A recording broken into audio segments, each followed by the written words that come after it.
Welcome to Untitled Podcast, the podcast about everything and nothing. Brought to you by maple syrup, the official drink of Canadians everywhere.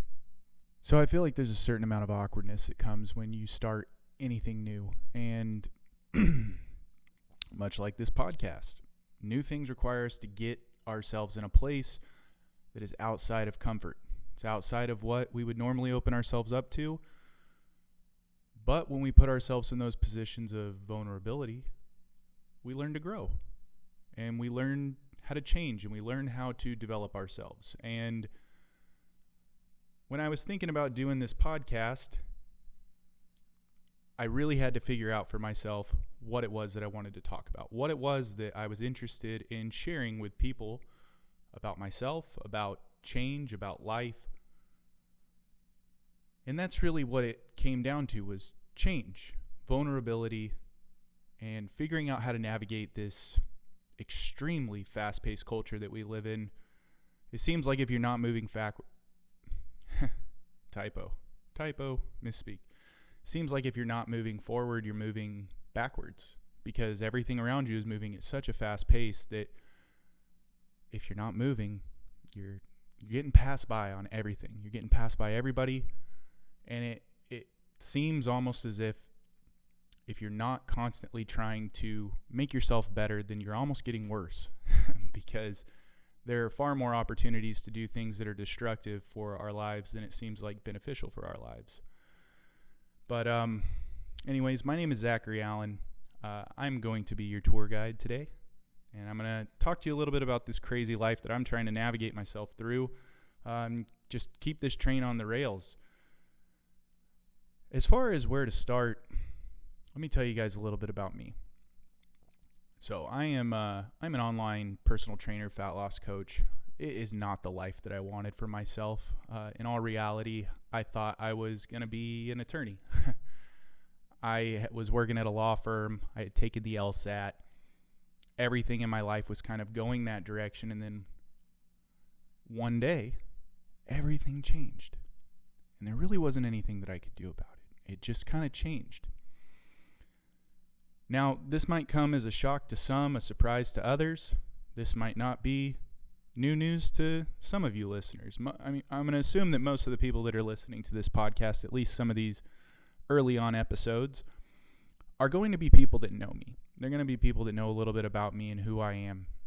And you may have your own view of me. You may have your own idea of who I am, what I do. And I'm going to set the record straight a little bit, but at the same time, I'm not going to try to convince you of who I am. I'm just going to talk about my life. And whatever you decide from that, go for it. But I'm going to be very vulnerable. And I want to make that very clear. I am not going to pull punches. I'm going to say things that are going to piss you off. I might say things that make you cry. I might say things that make myself cry, in all honesty. Having a kid recently has made me almost, it is ridiculous how emotional it seems that I get at times, because I constantly have these moments where something happens and then it's like, boom, big picture. Something's revealed to me. So all that to say, let me tell you guys a little bit about how I got here in my basement with a gym behind me and talking to myself essentially into a microphone, staring at a camera in hopes that it will help somebody. And look, this is something that I feel like has been on my heart for a very long time, and I have struggled to be honest about this one thing that a lot of people who don't know me that intimately, that don't know me that well, and we'll get into the idea of knowing something and really knowing something eventually, maybe even today. But the only reason that I am not an attorney, the only reason that I am not working at a law firm, the only reason that I'm sitting here talking into this microphone is because of God. And this is something that's been really difficult for me to talk about because, in all honesty, if you've tried to have a relationship with God, you more than likely have been pissed off at him for at least some period of time. And what I can tell you is that the last 2.5 years of my life, I've been pissed off at God. That followed a calling that was put on my life. So let me take you back to maybe summer of 2019. I show up to church. I've had kind of a rough day at work, and I'm really just trying to figure out my life at that point. Now, to backtrack a little bit more, and we'll get into that story, I had just come off of losing 185 pounds. And I'm sitting here in this church. I don't want to be there. It's a Wednesday night. I'm just kind of in a bad mood. And when you're in a bad mood, the last thing you want to hear about is God. Because more than likely, the funny thing about God is he is going to point out to you the things that he wants you to do by showing you the things that you are doing. Well, I show up to church. I'm not really in the mood, so I sit in the back row. House lights are down. Pastor's up on stage. Worship just ended. He's coming up there. He's praying. And at the end of his prayer, he says that he feels like God has put some stuff on his heart that he wants to talk about. Now, mind you, I showed up late and house lights are dim. He's up there with his eyes closed praying when I walk in. So I just immediately sit in the back row and I try not to make a scene. Well, he starts saying people's names. And, Joe Schmo, I feel like God wanted me to share this word with you. And he goes through 2 or 3 people. And he goes, is Zach Allen here? And I freeze. I'm in the back. House lights are still kind of down. I can see him kind of peering out. There's not a whole lot of people in the room, but it is a big church. Well, I in a small act of boldness, raised my hand. Not like waved it up in the air. I'm back here. Look at me. No, I'm just kind of, I don't know. I'm here. Now, I have not told anybody about what I've been struggling with. And what I had been struggling with was me feeling like God was pushing me towards helping people lose weight and take back control of their lives because he gave me my life back. And I was struggling with that or going to law school. And I had the scores to get into the school that I wanted to go to in San Diego. I was going to be applying to start in the fall potentially, or maybe even, the next year. I really hadn't decided yet, but I was on the fence of, do I chase this calling that I feel like God has put on my life to help people, or do I chase what I want, which is to be an attorney? Because, well, there's power with that. And power feels good. It feels good when you have a little bit of power. Well, pastor gets up there. He goes, Zach Allen here. I raise my hand. And he goes, God wants me to tell you that what is new, the new thing that you want to do that's on your heart, that's what you're supposed to be doing. That's where he wants you. And I actually, the service was being recorded, and I have the video clip. And if I'm technologically able to, I promise you I'll try to find a way to insert that clip here into this video so you guys can see it. And if I have done that, then pause. And we're back. All right. So if you just saw the video, great. If you didn't, you just had a really awkward 5 seconds. So I apologize for stealing that 5 seconds from you. So now I'm struggling now even more. And I continue to fight that. I continue to fight that calling. Now, mind you, during this period of time, I am helping people with weight loss. I am just doing it for free. So essentially, I'm helping people on Facebook that I went to school with. I didn't have social media during my weight loss. I didn't track it. Now, this is a larger topic that I will get into in a future episode potentially, but there is this culture now of, I'm going to document my weight loss so I can get famous. No, I hid in the shadows, because when you're really doing something for you, you don't need the world to see, because it's for you. It's for something bigger than you, but it's for you. And it's going to apply to a broad spectrum of things. So losing the weight was not because I was trying to get famous. I wasn't. I hardly took any pictures. Like I have like 10 pictures from my weight loss, like before and after pictures. Now I started taking more pictures afterwards because that's when I then started to try to grow myself. But I really didn't need to track in my head my weight loss journey because I wasn't doing it with the intent of showing it off. I was doing it with the intent of I'm taking back control of my life because I feel like this is what I need to be doing. My life has been radically out of control, and those manifestations of that being out of control was my weight. I had a lot of bad habits, and a lot of them were tied to food, drugs, alcohol, and I became extremely obese. I got up to well over 400 pounds. Now, all that to say, I'm struggling now from June to about December.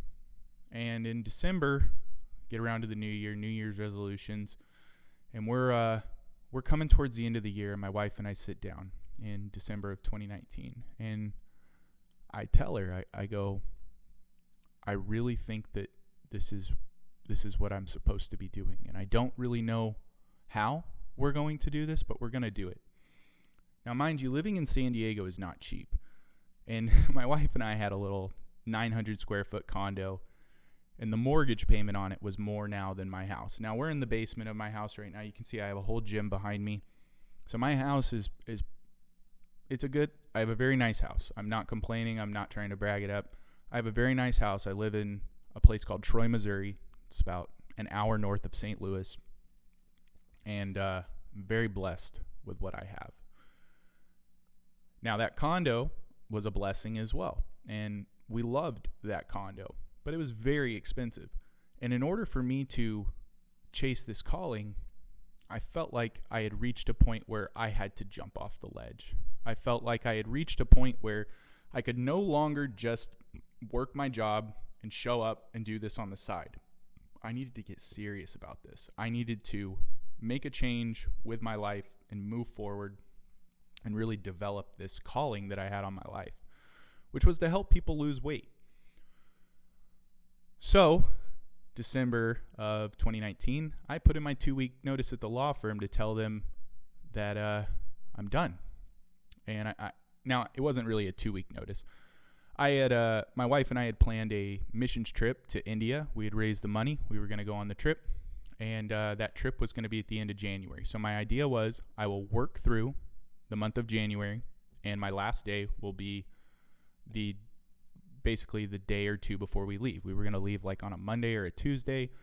So I was basically going to work out a week and have like a 3-day weekend and then go to India for 2 weeks, come back, and well, figure it out from there. Now, if you guys remember, in January of 2020, that's when little whispers started coming about a little bit of thing called coronavirus. Now, the coronavirus, when we were actually in India, the first case hit a place that was about 100 miles from us in Jaipur. And it was a foreign exchange student who was literally in like ground zero of China when it happened, and China shipped him back to Jaipur. And we weren't far from there. We were in a small place, and I say small. Still, it's India, so there's just millions of people everywhere. But we were south of New Delhi. We were staying there. Well, we're leaving India, and this coronavirus thing is starting to happen. So we get to the airport. It's real weird. People are wearing masks. They're taking people's temperatures. Everyone's kind of freaking out because no one knows what it is. But all we're seeing is this footage coming out of China in January. And we're hearing about these cases that are hitting the United States, the first ones in Washington and wherever it was. And it just started to spread like wildfire. And at the time, we really didn't know if it was going to be big or small or what it was. So we get back to America. And at that point, I decide I should probably educate myself. I should probably learn a little bit about how it is that I did what I did. Like, I know what I did to lose 185 pounds in 13 months, but I don't really know the science behind it. So I decided I don't want to go back to college because I think college is a waste of time and waste of money. I can educate myself online. I can buy biology books. I can buy personal training books. I can learn about physiology, anatomy, basic science. I can read journals. And being that I was working in a legal field, I learned how to read documents like medical journals, because legal journals and stuff like that, it's very similar in that the writing is in a certain format, and once you learn that format, you're good to go. And I learned how to pick through and objectively find the information that I needed in there. Now, I also decided at that time to partner up, not partner up, but I decided to go and get some licensing as well, so that way I could help people and I could have insurance and I could do things that I felt like were going to be beneficial. Now, do you need to be a licensed personal trainer to help people lose weight? Absolutely not. Should you be somewhat educated more than your own experience? 100%. So I sign up for this National Academy of Sports Medicine set of classes. I become a licensed personal trainer. I become a certified nutrition coach.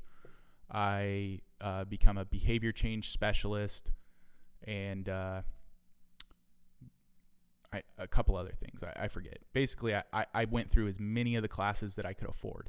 So we put them on a credit card, financed them, and I did about 2 years worth of classes in 6 months. And during that 6-month period, I was developing this calling. I was actually helping lead a group. Shout out to Joe Ross if you're listening to this, 1826. And any of the 1826 clan that's out there still getting after it. I hope you guys are all doing well. But we were helping out. I'm supposed to be one of the leaders in this group, and we're going through this thing by John Bevere called. And it's about understanding your calling in God and understanding that process of discovering what it is that you're called to do and what it is essentially that you should be doing with your life, and understanding how to enact those things that you want to do from a Christian standpoint. And look, the Christian standpoint or not, everything that he said was 100% accurate, and it was perfect. But it really got me questioning some things about, where exactly do I take this thing? Like, I feel like, God, you've shown me this image of helping people, but I don't really know what it is that you want me to do. Do I train people? Do I start doing ClickFunnels and just put out some basic plan and just start trying to make millions of dollars and funnel everybody in through this $39.99 and keep bumping them up? Oh, it's $39.99 for this, and then $99 for that, and then $299 for this, and then Inner Circle for $2,000. It's like, no, I didn't feel like God was leading me in that direction.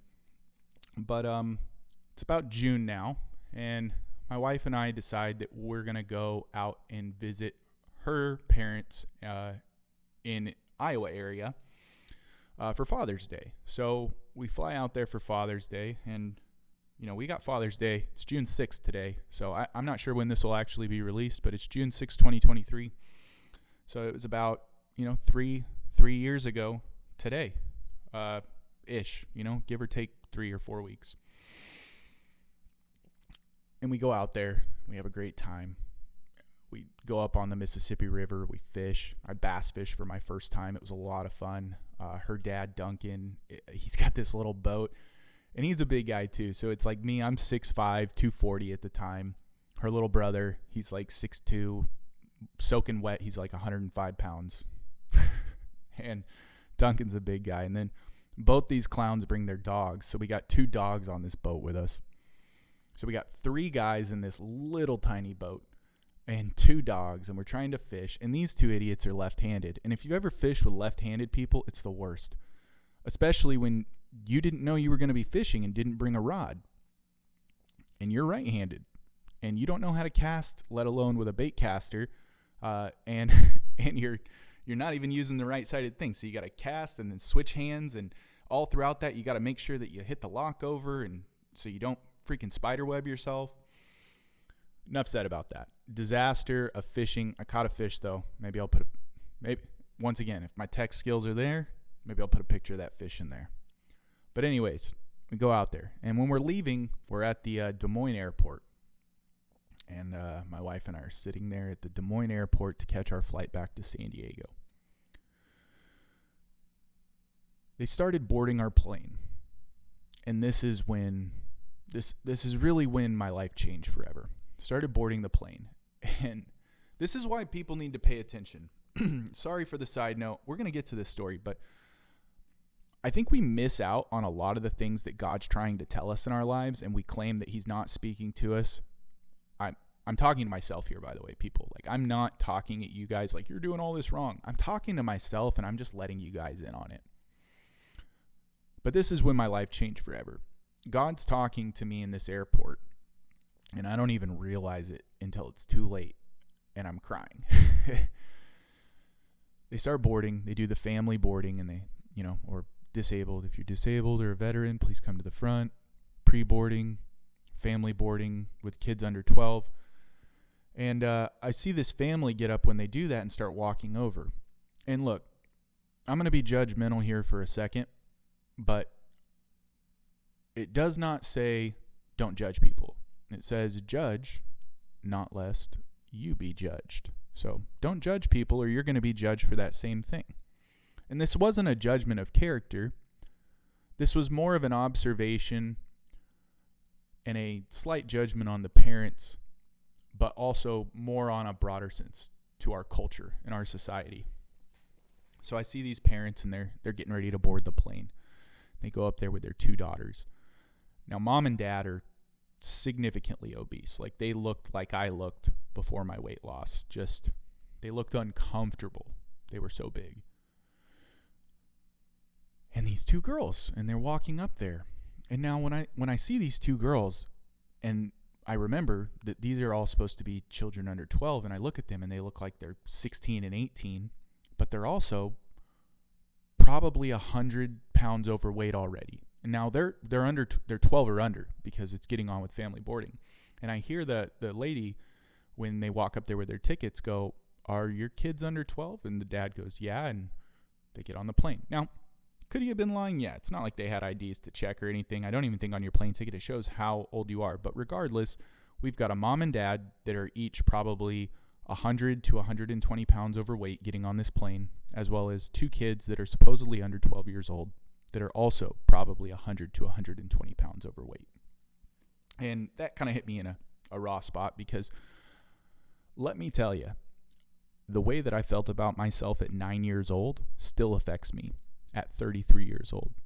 The way that I thought about my life and who I was, being a fat, self-conscious 9-year-old kid, realizing I'm fat for the first time in 3rd grade when I had to shop for Husky clothes, all of that, essentially, not really sure what that noise is. I think the AC just kicked on. It hit me in a raw spot because now I'm seeing these kids that are victims of decisions that their parents are making or not making. Parents not forcing them to do certain things that would require them to not necessarily just sit around and eat all day, but exercise and things like that. Well, that's when it hit me. And God was like, "You see that family over there? They don't know about health. And there's a lot of other families like that out here. There's a lot of other families that are out here trying to make it in this world. And in the Midwest, there is not the same level of emphasis on health as there is in California. Now, not to say that there aren't a bunch of fat people in California, because let me tell you, I was fat in California, and I was not alone. There's a lot of chunky people just like me out there in California, a couple portly fellows. Well, all that and a bag of chips God smacked me with and essentially said, "You need to go to the Midwest." Now, I'm sitting in the airport crying, and my wife looks over at me, and she sees that I'm staring at this family, and I'm even choking up now thinking about it, but I'm hurting, and she sees that, and she just puts her arm around me and just comforts me in that moment. But that moment was when God told me what I was supposed to do with what he had already shown me earlier. So I have the feeling, he confirms it through another person at church, the pastor, and then he shows me the direction in which I'm supposed to go. So he tells me about the promise. He confirms the promise, and then he shows me the promise. Well, if y'all don't know, my wife is from middle of nowhere, Illinois. She's from a small place called Staunton, Illinois. Population, who cares? And if you live in Staunton and you're listening to this, move. That's literally one of the worst places I've ever been to. There's quite a few people in Staunton who do not like me, because I ruined their lives by marrying my wife. So all that to say, I don't have any ill will against them, but I don't really like Staunton. It's just kind of a rough place. So that's her view of the Midwest. Now, we met in college in Springfield, Missouri, but the Midwest was no longer her home. We had lived in San Diego for about 6 or 7 years now, and things were going all right. Like, we were finally finding our place in the world. And I'll get back to the fact that was not all sunshine and rainbows and how our marriage was ending. We had filed for divorce, and God put it back together. Another episode. But we both kind of knew something in that moment happened. So I then get back home and I meet with one of the pastors at my church, the head pastor, Brian Ross. Brian Ross is one of my favorite men because he is the first pastor that showed me that God is not all about what you can't do. He's all about what you can do in him. And where so many people, more people do disservice to Christians by telling people that they're Christians than anything else, because they tell someone they're a Christian and then they live their life, and that's the worst case for Christ that you could possibly have for a lot of these people. He's the complete opposite of that. You look at him, he exemplifies what it is to have God's heart, and it's because he spends a lot of time with God. And the more time you spend with God, the more he tries to help you be like him. I asked Brian if I can pick his brain about something. And we go to Applebee's, and we sit down for lunch, and we're just kind of chit-chatting. And I told him about what happened at church with the other pastor. And then I told him about what happened in Iowa. And he goes, "Let me tell you a story."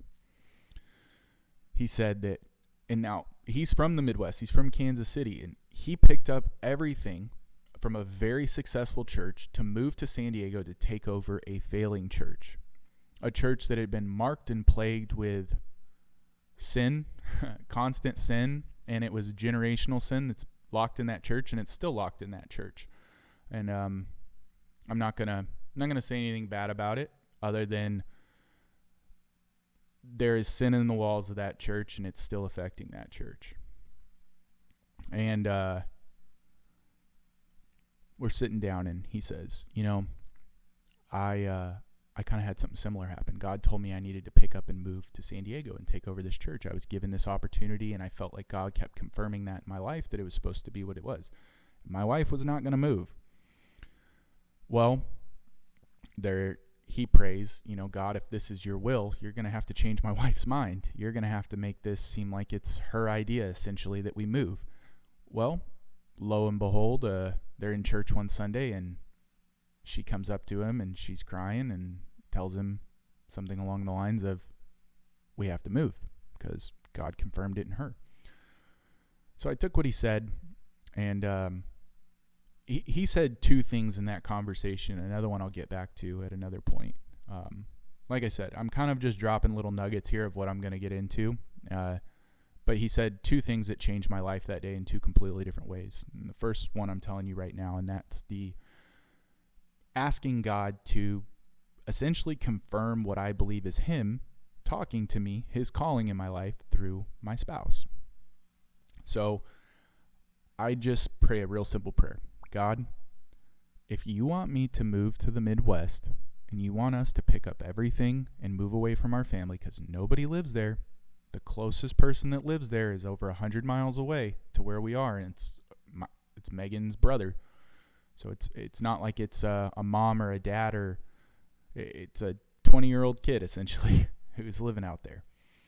Nothing against Michael. I love Michael. But to think that like he would be like a family member that we could rely on for stuff, like Megan was pregnant at the time also. So just so you know, we had found out just a few weeks later that Megan was pregnant with our first kid. So by July, I've prayed this prayer. God, if you want us to move to the Midwest, you need to tell Megan, and it needs to be her idea. And then I didn't, because she's not going to go. And then I didn't tell Megan that I prayed that. I prayed that prayer one time, and I left it. I said, if this is you, God, I'm putting out my rug. If I wake up in the morning and it's wet, great. If I wake up at any point in the future and it's wet, then I know it's time to go. I didn't think much about it, and then about 3 or 4 weeks later, we're sitting in bed, and we're talking about the fact that, we're going to have our first kid. And she says, I feel like God told me that we're supposed to move to the Midwest. And she mentioned that family at the airport. Now, that never came up again between now and then. So between June and July, it never came up again from that point.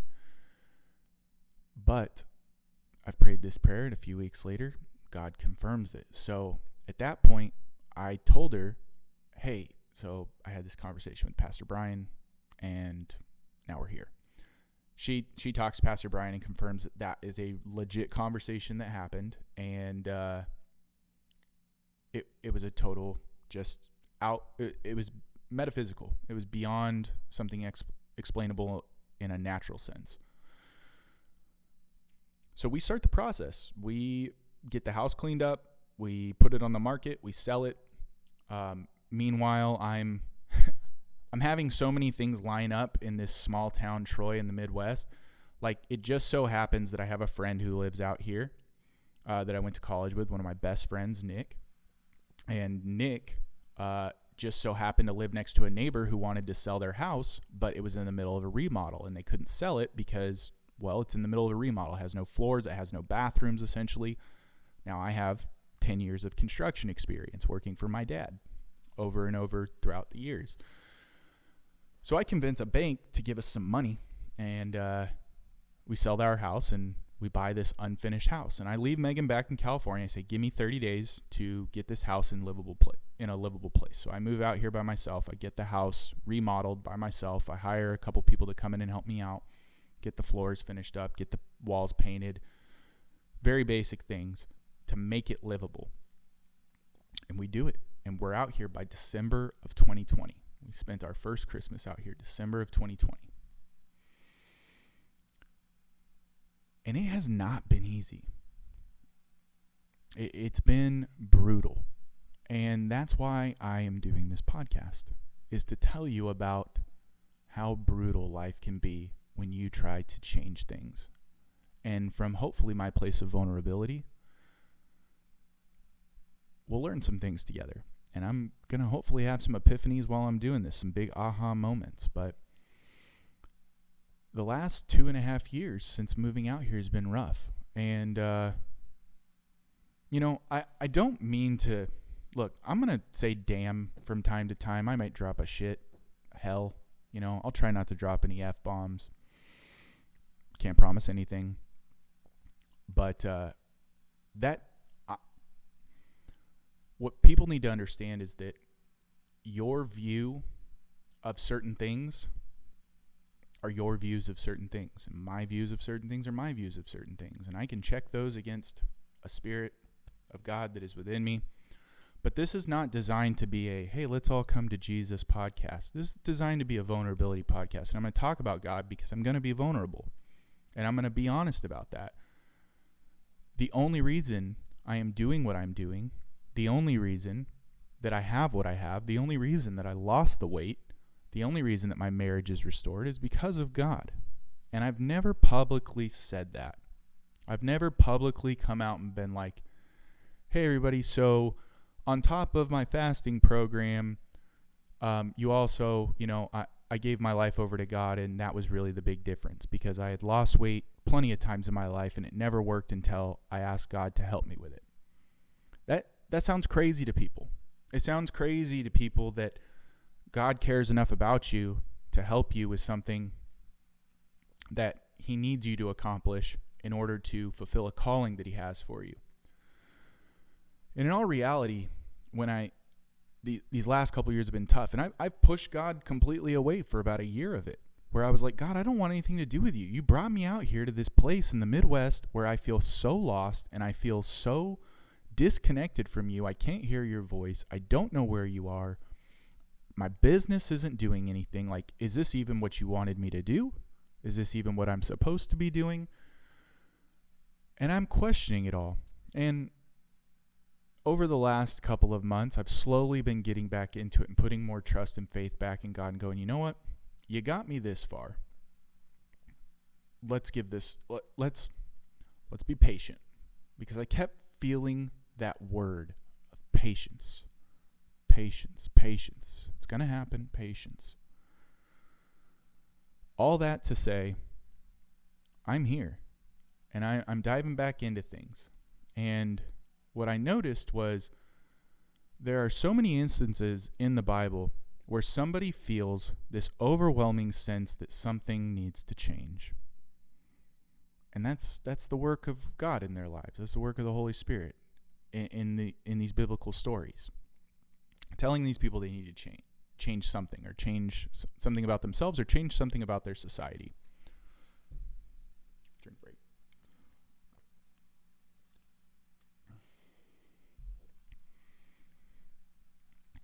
Now, rarely does that story go, and Jonah was called to go preach to Nineveh, and he went to Nineveh, and everyone was saved. It's more like, and so-and-so was called to Missouri. Let's just do it. So Zach was called to Missouri. And when Zach arrived in Missouri, he realized that the people of Missouri were not ready to hear the message that he had for them. Zach also realized that he was not prepared to deliver the message that God had for him to deliver. And the wilderness began. And that wilderness is that period of time where you go through shit to become strong enough to handle what it is that he's actually called you to do. You go through some of the toughest things that you will ever go through. You go through some of the biggest struggles that you can go through.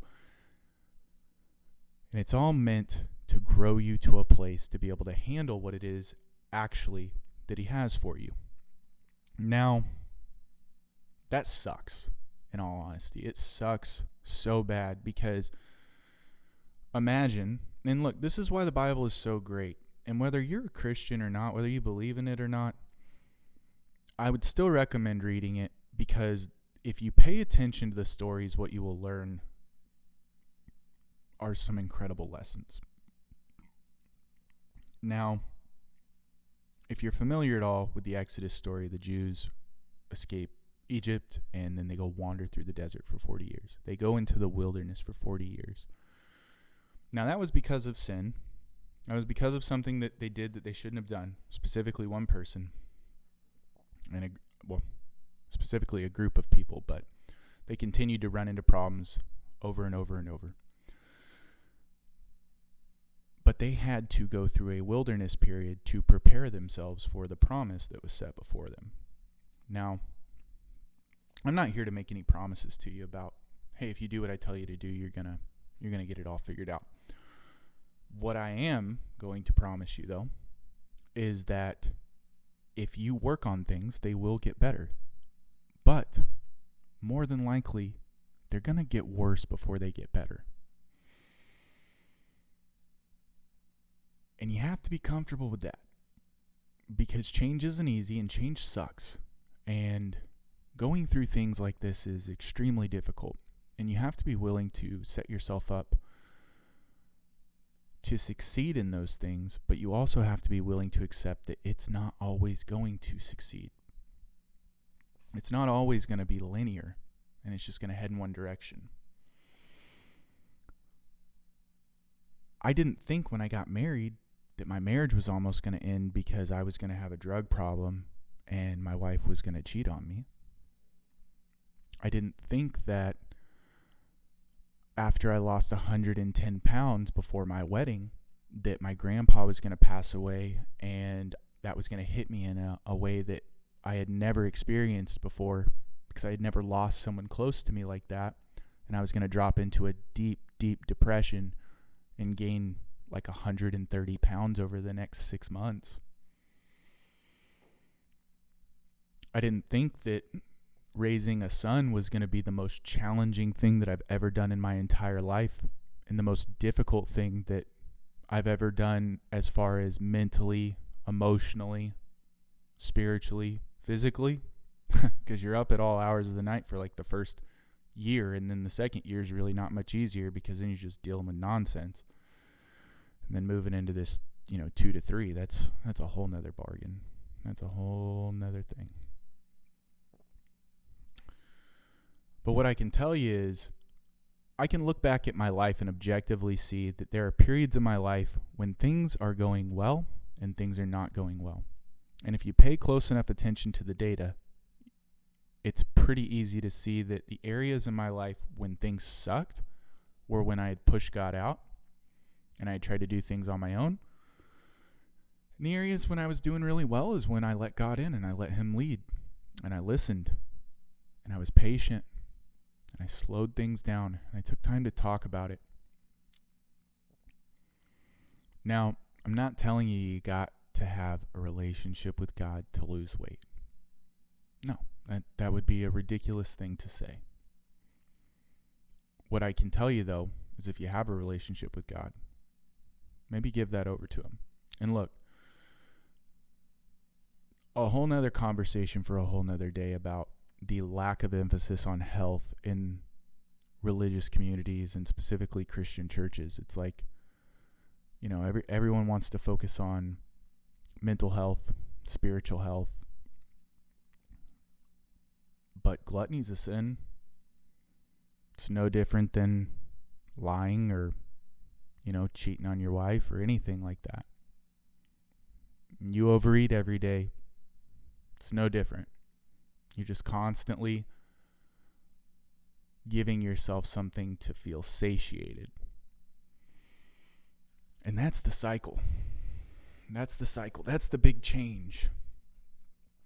And that's really where it gets down to.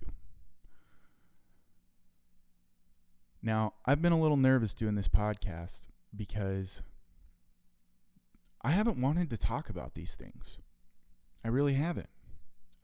It has been a challenge for me because I have been fearful that somehow mentioning God's name in relation to my weight loss, because it is a business that I do, I charge people to help them because I try to make a living. I don't charge exorbitant amounts of money. I try to charge enough that I feel like it's worth my time and that it's helping my family while helping their family. But I felt for the longest time that having God be a part of this somehow is me using God for profit, is using God to make money. And I've completely left it out of everything. So I mention it now so that people understand that there is this hidden figure in all of this that is tied in and weaved into every bit of this story. And I can't explain any of this without mentioning that and it making sense. Because fasting for 60 days was very, very difficult. But waking up at 6 a.m. to read my Bible instead of eat breakfast before work, and instead of eating lunch at work, going on a walk and listening to a sermon or listening to some music or just spending some time walking, spending some time in prayer, spending some time in self-reflection, and then coming home and doing the same thing as I did for breakfast for 60 days straight strengthened me to a place that I was able to go on to, one, make it 60 days without eating food, but two, continue to go on to lose another 100 and something pounds after that, because prior to that the fast, I pretty much just had fruit juice, because in all reality, the fast wasn't designed for a religious purpose. It was designed because I thought I was addicted to food. And if you're addicted to drugs, what do? You go cold turkey. Unless you're on a drug that is somehow going to kill you if you get off of it, like a benzo or heroin or even alcohol. If you're addicted to it, it'll kill you sometimes. So all of that to say, if you're addicted to those things, you cut them off cold turkey to the best of your ability, unless you can't. And then you get professional help. Well, I looked at it as, I will give up food, but I still need some calories. I still need a little bit of calories, so I'll have some fruit juice. And this came from an idea of a documentary that I'd seen, Fat, Sick, and Nearly Dead, where a guy did a 60-day juice fast, and he was able to kind of reverse some autoimmune diseases that he had, as well as he lost like 80, 90 pounds or something. His name was Joe Cross. You can Google him. Well, I looked at Joe Cross and said, he's no different than me. He's just a dude. He's just a guy who had an idea and went after it. Well, I'm just a guy who had an idea and went after it. I'm no different than you. I was just more committed, more disciplined than most. Because I knew that accomplishing that was going to be worth it. It was going to be so worth it in the long run. It was going to be the most life-changing thing that I had ever been through if I actually accomplished it. And the only thing that would keep me from accomplishing it was giving up. I wasn't trying to do it in 13 months. Like, when I set a goal, the goal was get under 300 pounds. And when I got under 300 pounds finally, for the first time since my junior year in high school, I was like, well, I'm pretty good at this fasting thing. Why don't I just keep this going? I don't need to eat. I work a desk job at a law firm. I don't need to eat during the day. I'll just, I won't eat during the day. I'll bring a snack if I need it. I'll eat at night, go to the gym, get in some exercise, keep myself active during the day as best as I can while I'm sitting at my desk job. And it just kept working, just kept losing weight. And I just kept committing each day to God. God, please help me get through today. I don't need tomorrow. I'm not worried about what happened yesterday. I just need to win today. And if I can just win today, then we'll talk about tomorrow. It wasn't about 60 pounds in, 67 pounds in 60 days. It wasn't about 184 pounds in 13 months. It wasn't about any of that. It was about just constantly taking each day on and doing the best thing that I could. And I'm hoping through this podcast, I'll be able to help educate some people on some fat loss stuff. I'll be able to talk about some things that are not necessarily so deep and so personal. Like, I promise, I will have fun with you guys from time to time. We'll make some jokes. We'll do some things. But, and I had a big but, dude. So in all reality, like, I'm still a big guy. I'm 6'5". Currently, I'm at like 274 pounds. I'm not where I want to be. I would like to be down at about 240. But like I said, it's a process. So yeah, I got down to 220 pounds. I got myself up to like 240. I was real happy with that, 250. But getting injured and messing up my back and not really being able to do anything for 6 months, I let that be an excuse for not doing something. I could have walked. My back was fine to walk. I could have done some light body weight exercises. I could have kept myself active every day. But I chose to identify as a victim of an injury rather than a overcomer of an injury and an overcomer of a circumstance, and continue to push myself forward. And that's what I'm trying to teach. That's what I want people to understand, is that it does not matter how the last 6 months went. It doesn't matter how the last year went. You can literally turn it all around in a day. Now, I blew up everything in my life. And what I mean by that is 60 days of not eating also includes 60 days of not really spending time with anybody. 2 months, basically locked in my house or at work. And I worked with some women that like to eat. And they like to eat good food. It smells so good every day. And I'm in there drinking kale juice for lunch. And they're in there ordering like pollo asada fries or something. And I got to smell that crap. And I'm struggling with it. But what I can tell you, let me tell you guys another one. My wife one night, I'm like 52 days into this fast. And she decides she wants a BLT for dinner. So I walk into the house and it just smells like bacon. And I haven't eaten in almost 2 months. And you know how good bacon smells after 2 months of not eating? It smells incredible. It literally, it's intoxicating. That's my inner fat person coming out. The intoxicating aroma of bacon. Anyways. So, I'm dealing with all of this. I'm getting through it. And what I can tell you is, at the end of that, when I weighed in at 300.1 pounds, 300.1 pounds on the day of my fast. But I told you that my fast was not about weight loss, because if it was about weight loss, I just would have juiced for one more day. 61 days. Okay, I'll go 61 days to see my goal of 299 pounds. I still cut it off at 301 pounds. 300.1 pounds. And 4 days later, I was 312 pounds, because when you don't eat food for 60 days, your entire digestive tract empties out, and it slowly fills back up over the next week or two, and you continue to slowly digest food. And when you start eating food, your body requires more water to hold on and digest that food. Well, now I've taken this huge step back, gained 12 pounds, and I have to figure it out again. And I start heading in that right direction again. But that's what it's about. How many times have you quit on yourself because you hit a road bump? How many times have you quit on yourself because things got hard? I know I did. Quit on myself every time. I went on my first diet at 14 years old. Lost 30 pounds. By the time I was 17, I was on Nutrisystem. How many high school kids do you know on Nutrisystem because they're that fat? I was at like 350 pounds. I got myself down to like 300 pounds during my junior year of high school, senior year of high school. Only to gain it all back over the next few months, because I was never committed to it long term. It was like, I'm just going to go on this diet, and I'm going to lose some weight, and then I'm going to go back to my old life.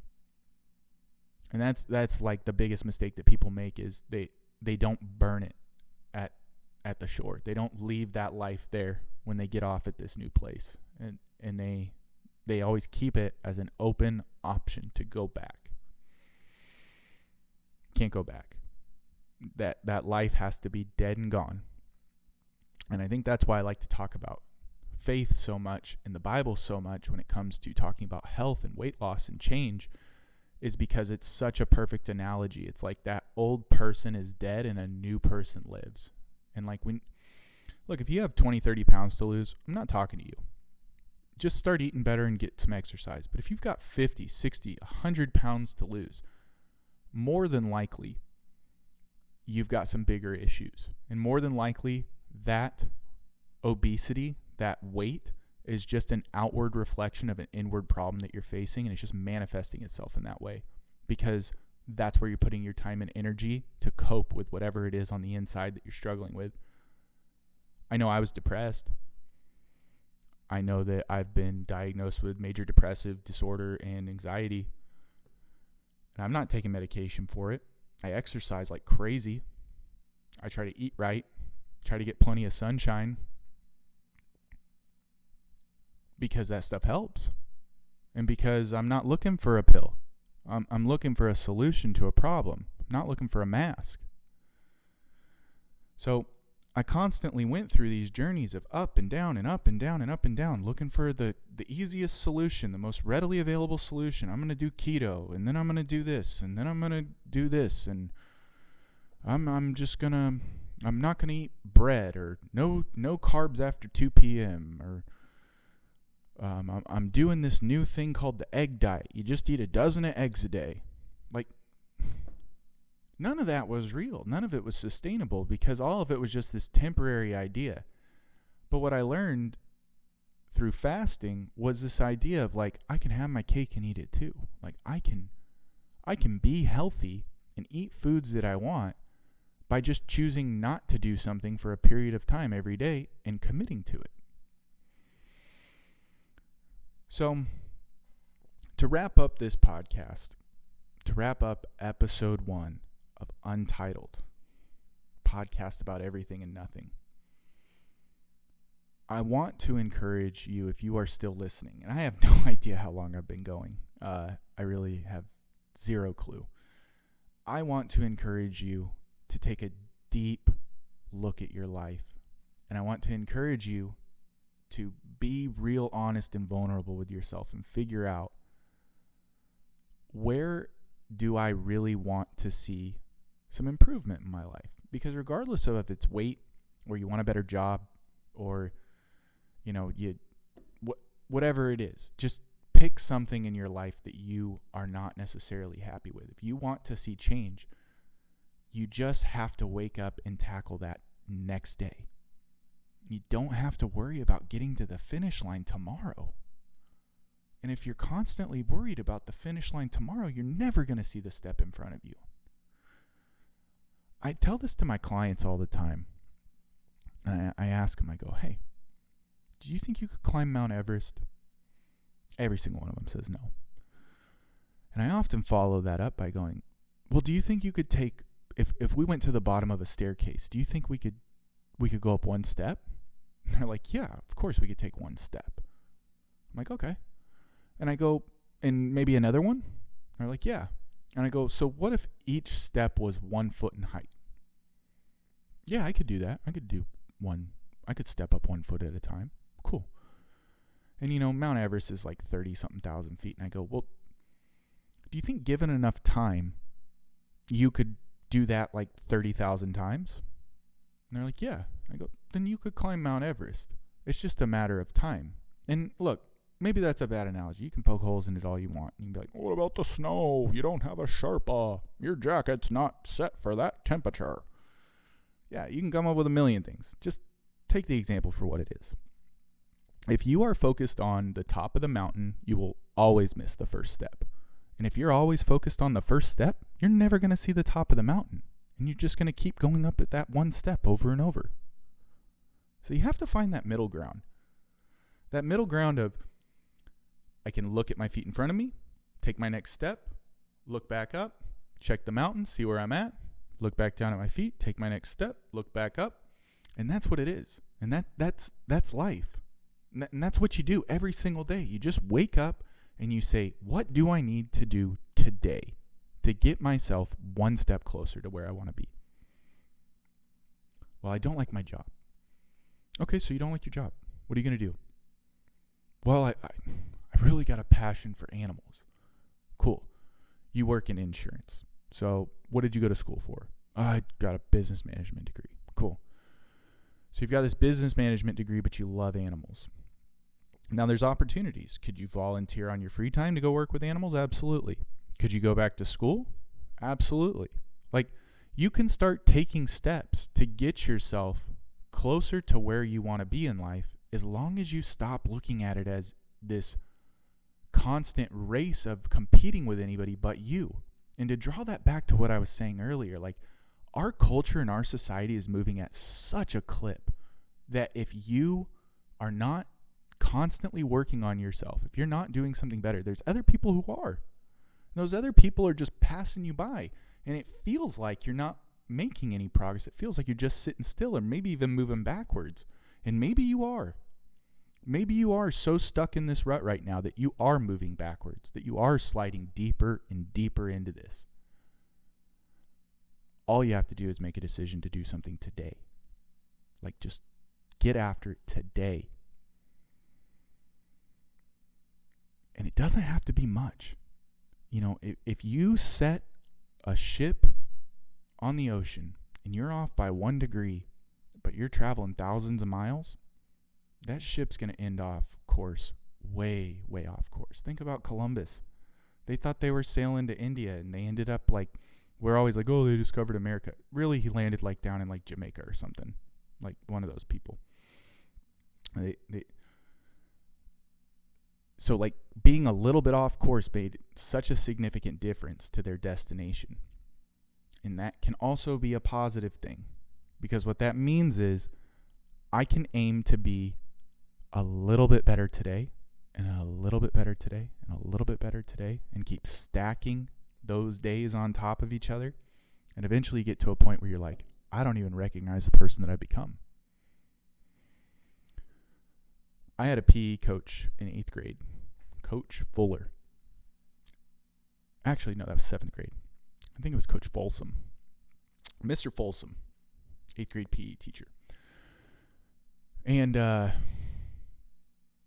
was so embarrassed about my weight in 8th grade, and I was always finishing last in the mile, that I legitimately quit school. Like, my parents pulled me out of school. I was suicidal over being fat. Like, I was really struggling at a very young age with self-conscious and mental health stuff. And I've had to battle through a lot of those things. And I'm going to have people on this podcast, and we're going to talk about that stuff. We're going to talk about all these struggles that we all go through every single day that people are too scared to talk about, and that people aren't willing to be vulnerable and talk about. And all that does is keep them stuck. And it keeps us stuck when we're unwilling to talk about and be honest with ourselves and be honest with other people. How many times has somebody asked you, hey, how's it going? You go, oh yeah, things are great. And inside you're dying. You just don't want them to know that you got in a huge fight with your wife, and that you yelled at your son or your daughter, or you kicked your dog. I don't know. You did something stupid. But you just say, oh, everything's all right. Everything's good. But that's because you have people around you that aren't worth having around you, probably. And you really need to narrow down that group of people and find that person, find those people that when they ask you, hey, how's your day going? You can go, dude, I effed up today. I told my wife to shut up, or I yelled at her, or whatever it is. Or, I got in an argument with my kid over something completely stupid just because I had a bad day at work. And you can wake up and continue repeating this cycle over and over and over. Or you can get off and say, I'm going to do something today. And then when today's over, it's over, regardless of how you did. And guess what? You set back up for tomorrow and you go, okay, let's do it again. Now, if you keep getting into that holding cycle of every single day is waking up and falling short, then you're either setting impossible goals, or to be honest, you're lazy, or you're undisciplined. So, or you just lack the skills to do what you need to do, and thus you need to set different goals in order to get yourself the skills and get yourself there. But this is Untitled. And the reason I chose not to have a title for this podcast is I didn't want to encourage anybody that this podcast was about something specific, because it's not. What am I going to call it? The Life Podcast with Zach. It sounds a little bit pretentious. But it's untitled because I don't really know what's going to come up. We're going to talk about everything. Anything that comes up is on the table. And I'm hoping to have on some awesome guests. I've got a few people lined up here. Sometimes I'm going to do these solo shows. Sometimes it's going to be a completely educational thing where I'm going to get on here and just talk to you guys about, something that I read, some new journal, some medical thing, some weight loss thing. Give you guys advice on stuff. I'm going to put stuff on YouTube as well. I am going to do everything that I can to come to you from a place of vulnerability that you can understand you're not alone in this, and that we're all going through stuff. And just because you're going through stuff that's different than what I'm going through doesn't mean it's still not kind of the same.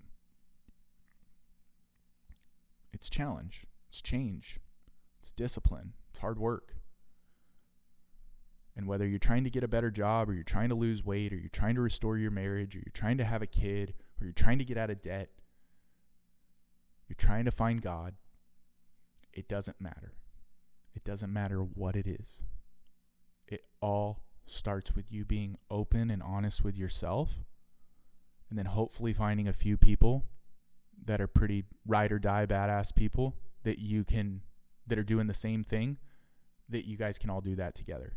And that you guys can all learn and grow and move in a direction that raises the elevation of your life and put you in a place to succeed. Because this is bigger than you. The amount of times I have to say this to people, our lives are bigger than our lives. We are but a thread in this weave of cosmic fabric that is our universe. And I personally believe that God created this all. And because I believe that we have a purpose. And if you have a purpose, then that means you are meant to do something. Someone invented a chair. A chair was created to serve a purpose. Nothing in existence that was created does not serve a purpose. I'm not saying finding that purpose is going to be easy. I'm not saying it's going to be fun. And like I said earlier, it's probably going to suck a little bit more before it gets easier. Because one thing that I learned doing construction, you got to dig holes in order to build houses. You got to get into the ground. You got to get yourself dirty. You got to put some footings in, something strong to stand on. And the higher you want to go on that house, the deeper you got to dig in that ground. So if you want big things for yourself, just got to start. Just got to start. But you have a purpose. And if you don't believe that, please reach out, because I'd love to talk to you. And if you want to be on the podcast and you think you have a story that is worth sharing, not that I'm saying you don't, it's just a matter of if it fits within the realm of what I would like to talk about or can talk about, or your availability to talk about it, reach out. I'd love to talk to you. I'd love to talk to you. So I hope you guys have an incredible week. I'm not sure what exactly the frequency of this is. Like, if I'm able to do this as often as I would like, I would be doing 1 to 3 episodes a week. But we'll see how it all goes, and we'll go from there. But I appreciate everyone for sticking around, and have a great day.